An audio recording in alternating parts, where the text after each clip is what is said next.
The Yucatan is full of exotic plants, big, brightly colored birds, and small, secretive animals. There are a plethora of creatures that are unique to this area.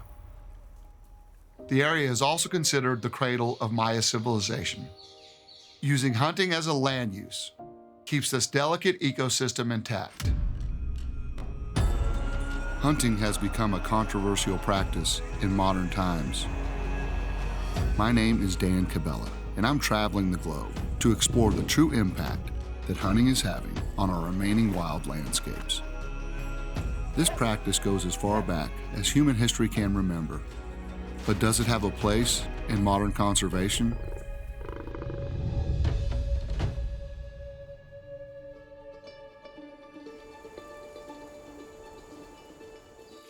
The Yucatan Peninsula is a northeastern projection of Central America, lying between the Gulf of Mexico and the Caribbean Sea.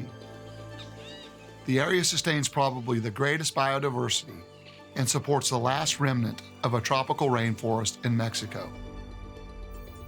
I have come to pursue the brown or gray Brocket, as well as the red Brocket deer.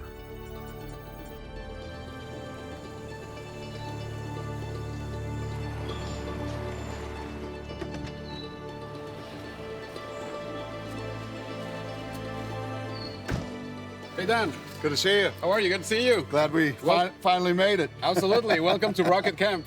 Happy to be here. The Brocket Camp hunting area is about 25,000 acres, and their operation has done a lot for conservation in the area. Yeah, but I think it's a good time because we got some Brockets around, so hopefully we'll be lucky. I'm looking forward to it. Why don't you show us around? Absolutely. Come and see.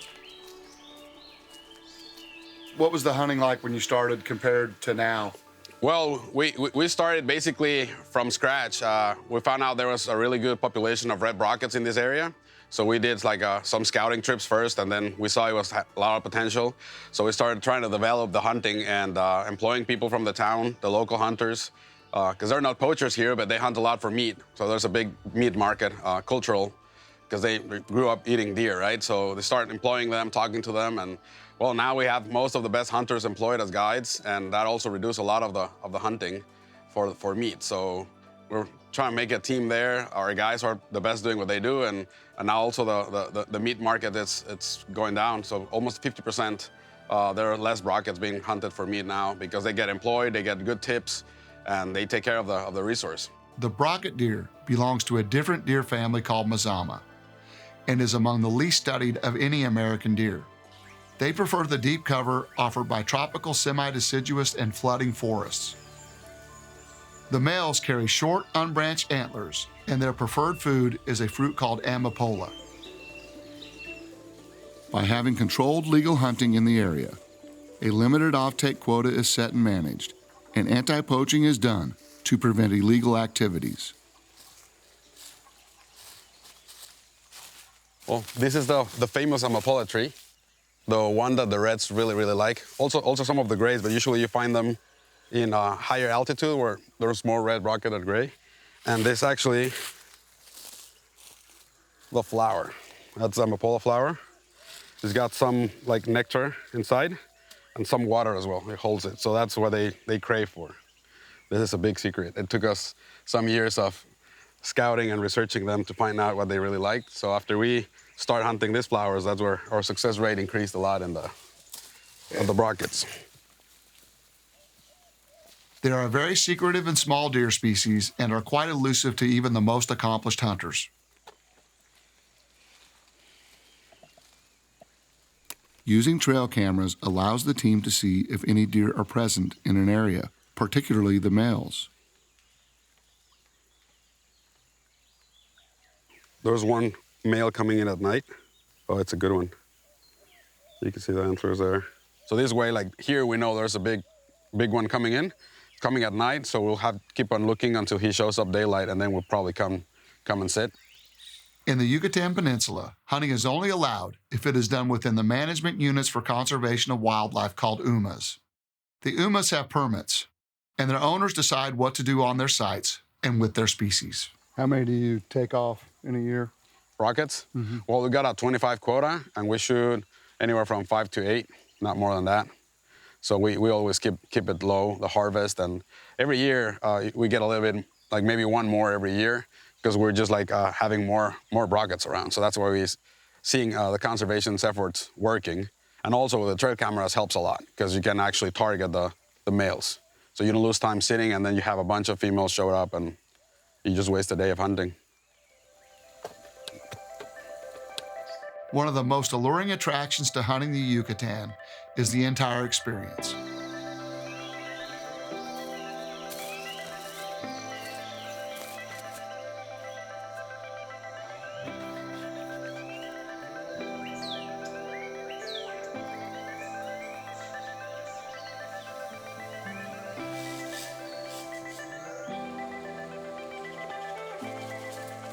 This includes an immersion into the unique habitat and sounds and smells of the jungle, as well as the climbing into a tree platform called a machan and swinging on hammocks. Dan, this is one of our local-made machans, as we call it here. So it's basically a tree stand. That's what we use for the Brocket. That way you're high up. It gives you an advantage, both with the sight and scent. As you can see, the amapola tree is right under. Hopefully we'll get one coming into that area and feed. And you won't even hear them. It's amazing how they can move so silently through the forest, and sometimes you just look down and there they are.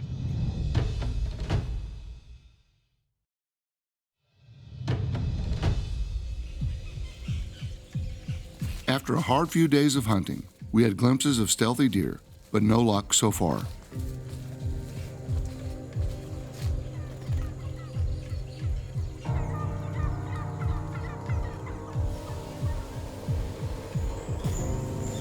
After almost 2 weeks, we have our first real opportunity.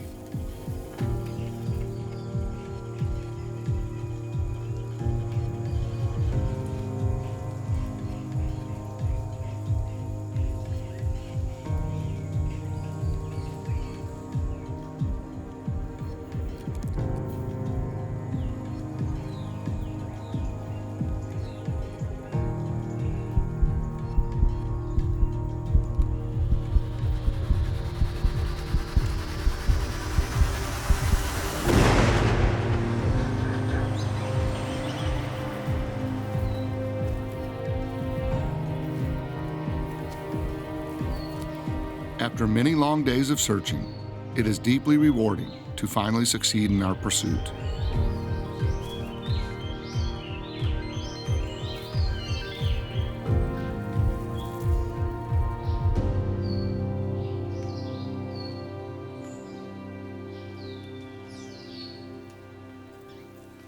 The funds generated through hunting also have a direct and positive economic impact on the local communities, incentivizing the protection of wildlife.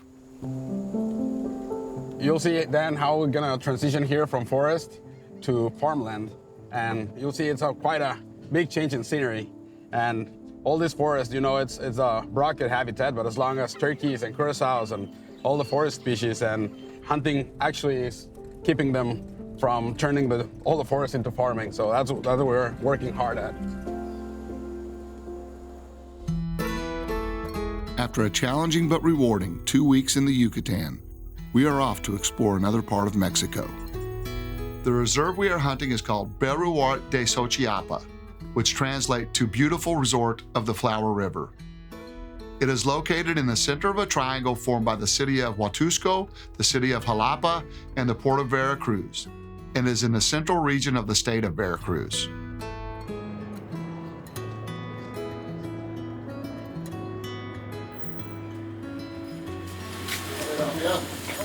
I have come to hunt the elusive Gulf Coast whitetail, as well as take a look at conservation status and practices in the southern part of Mexico. Let's get out there and chase some deer. Get these bags in the truck. Let's go.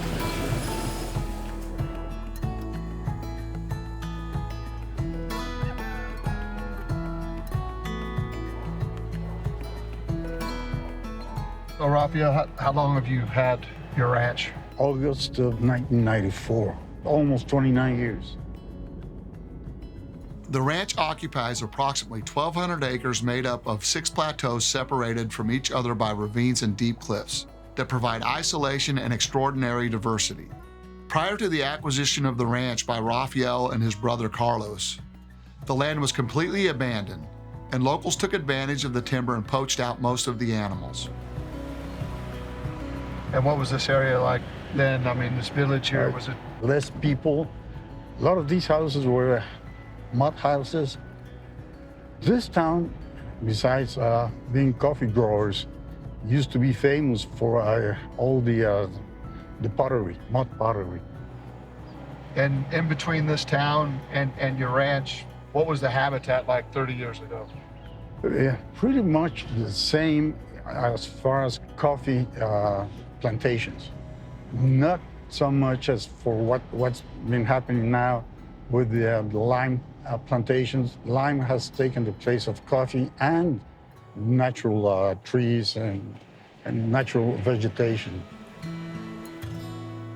The main conservation challenges and threats within the region are agriculture, poaching, and deforestation. Population growth is another threat to Mexico's wildlife.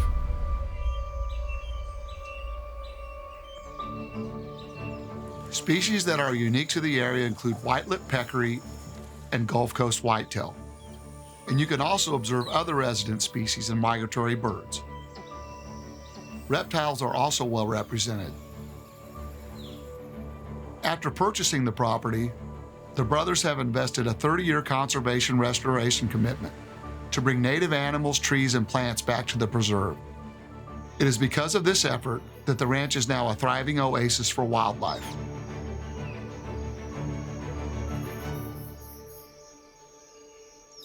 It's about 300 meters from here to the river. And that's the part where we planted most of the tropical trees. In all, we brought about 130,000 tropical trees. Of those, most of them were planted down in the canyon, some of them up here in the savanna.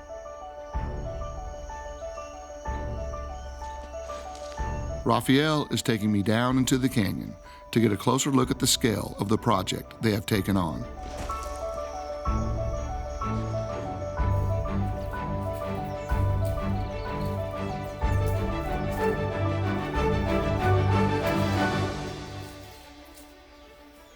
Yeah, these are the leaves from the mahogany trees that we planted some 27 years ago.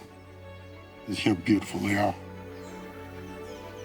Hunting plays an important conservation role here to help fund their commitment, and the ranch is currently used for hunting, outdoor experiences, and tourism.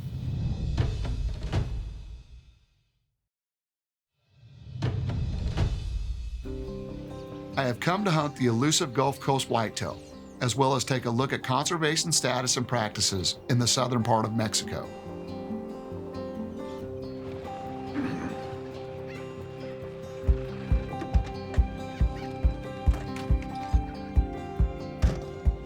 Es el señor Dan Benicio, es el cazador que vamos a atender aquí. Bienvenido. Benicio is going to be your main guide. In fact, he's our expert guide. The Gulf Coast whitetail is a little-known deer residing in Veracruz, Tabasco, Campeche, and Yucatan states. This whitetail has very small horns and is not pursued as often as the more typical and known North American whitetail subspecies with the larger racks. Hunting is mostly done from traditional tree stands or blinds, sitting over known deer travel routes while observing and glassing. Most of the time, very little game is seen as the cover is thick and the deer are wary. Countless hours are spent and the temperature is hot and humid and not at all comfortable. But an elusive whitetail such as this is worth the time invested. I've got a mature buck in front of me. It's supposed to rain quite a bit the next couple of days. And at this point, I think I'm going to take him.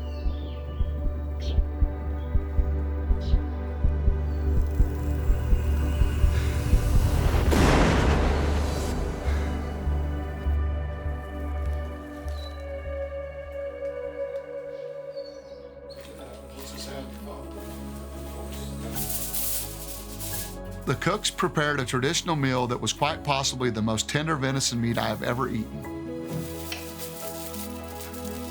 It was slow cooked and seasoned with local spices, and could easily be cut with just a fork.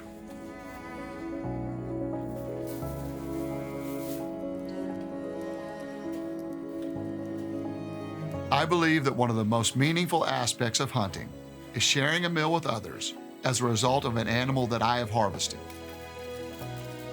It is an ultimate connection to where your food is coming from. The act of sharing food through hunting has been around longer than civilization and is a tradition filled with compassion, truth, and generosity.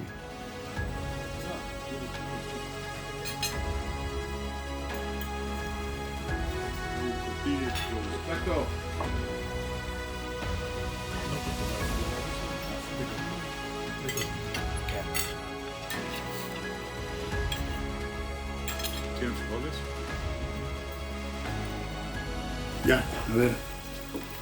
Brinden por el Señor. Thank you for being here. Thank you. Second time, and we hope you come back again. Salud, salud. A todos.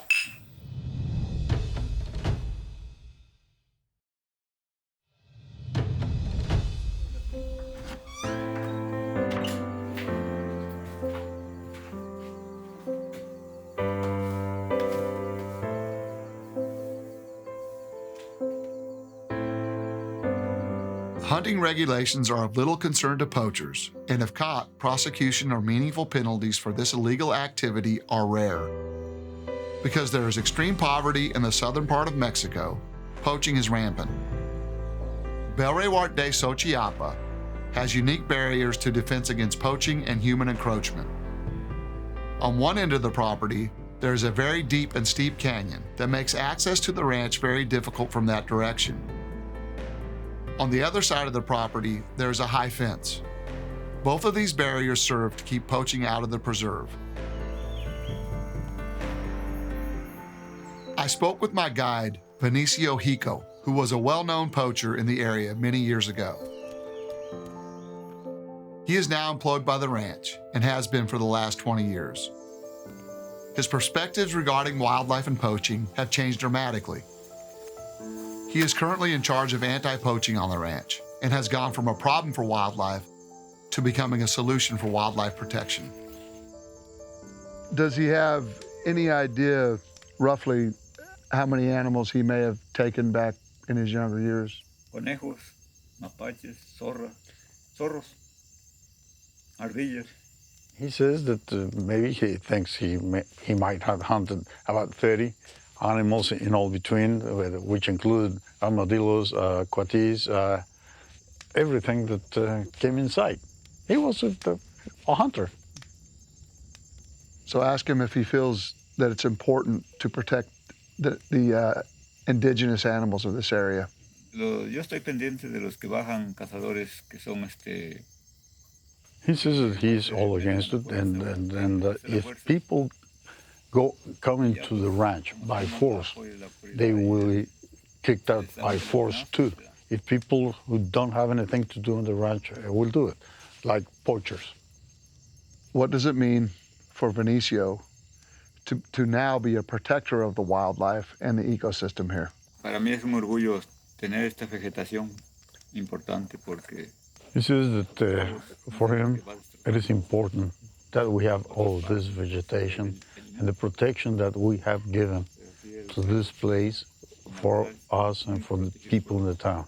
He's proud of what we're doing, what he's doing with the vegetation and the animals. This is a forest and wildlife. Hunting as a land use has the exact opposite impact of what a lime farm has on the environment. Unlike agricultural use, legal and regulated hunting does not have any negative impact. It is a natural land use that has been part of the human existence since the earliest of records, keeps large tracts of land intact and in their natural state, and it is a highly effective conservation tool for all the species that inhabit the space where this practice is used.